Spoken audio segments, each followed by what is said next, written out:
Greetings, viewers! I come before you today as a member and representative of Hattori Hanzo and the Ninjas, wherein I am known as Satori, the Soul Seer.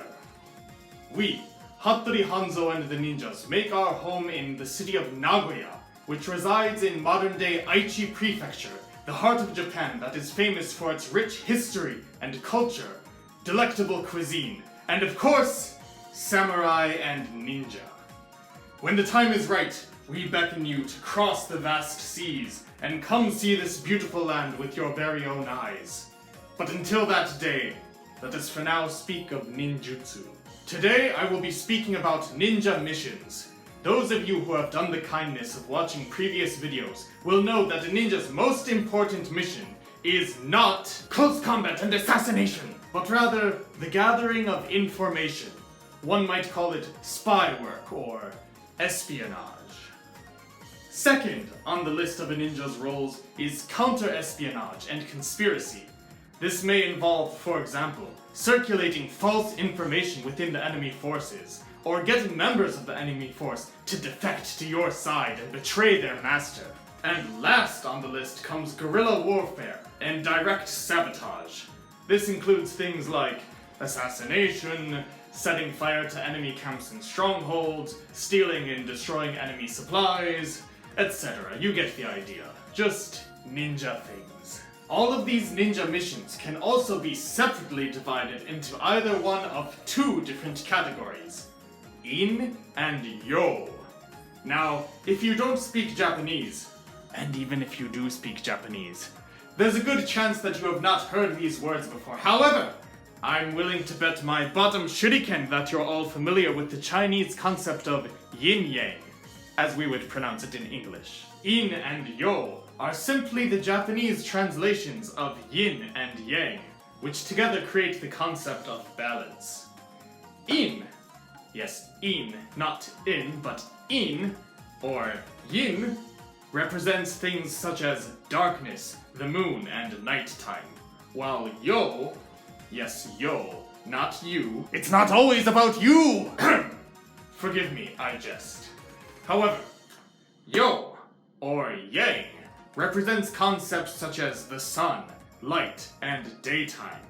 Now, using these two principles of in and yo, yin and yang, we can divide all ninja missions into two categories. Any guesses as to how? Perhaps if I show you this list of concepts, you can take a guess.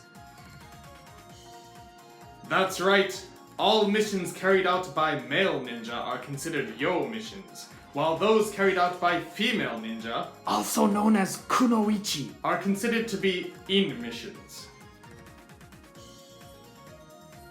Alright, I jest. We like to have fun here in Nagoya. The fact of the matter is that all ninja missions are categorized as either in or yo, based on whether they are carried out covertly or overtly.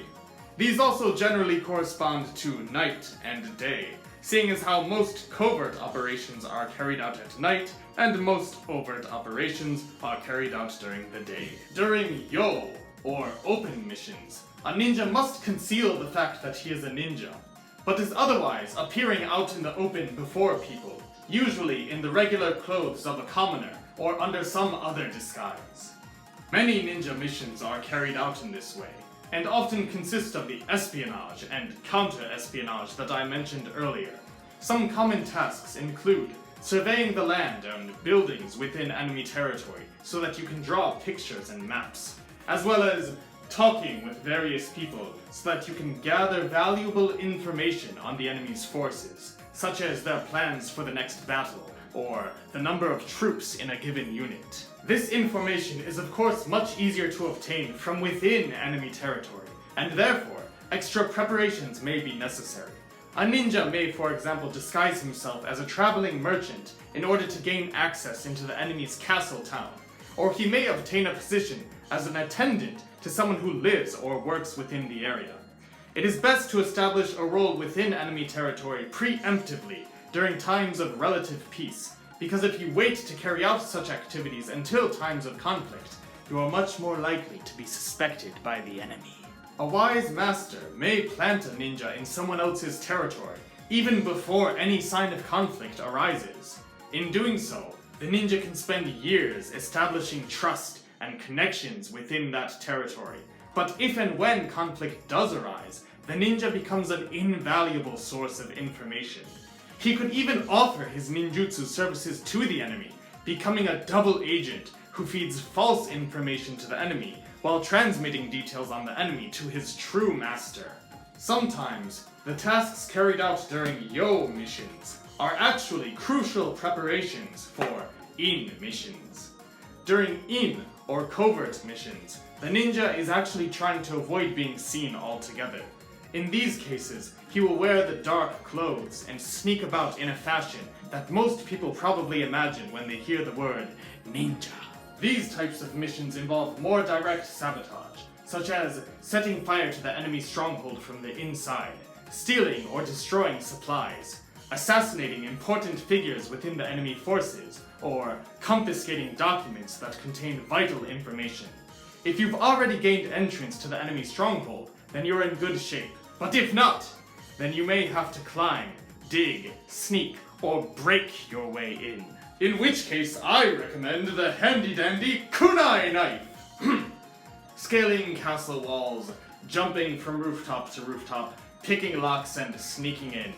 These are the inside, not the inside, the inside of ninja missions. And of course, we must also be able to make a clean getaway, in case we happen to be found out. For these kinds of missions, we ninja train ourselves well to be able to jump, climb, run, hide, and sneak about. One might say that In missions are more physically demanding, while Yo missions require a greater understanding of psychology, communication, and deception. Now, it is of course possible and ideal for a ninja to train in both In and Yo disciplines, but it is not uncommon for a shinobi to specialize in one over the other.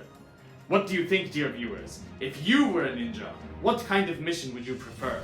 Being out and about in broad daylight, concealing your identity and your intentions while interacting with people, or lurking about unseen in the darkness, silently sabotaging the enemy forces? Feel free to leave a comment down below to let us know what you think. Many thanks to you for watching.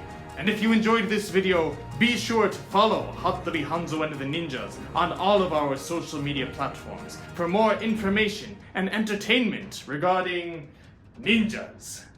May we meet someday in the land of the rising sun. And with that, dear viewers, I bid you farewell. Doron!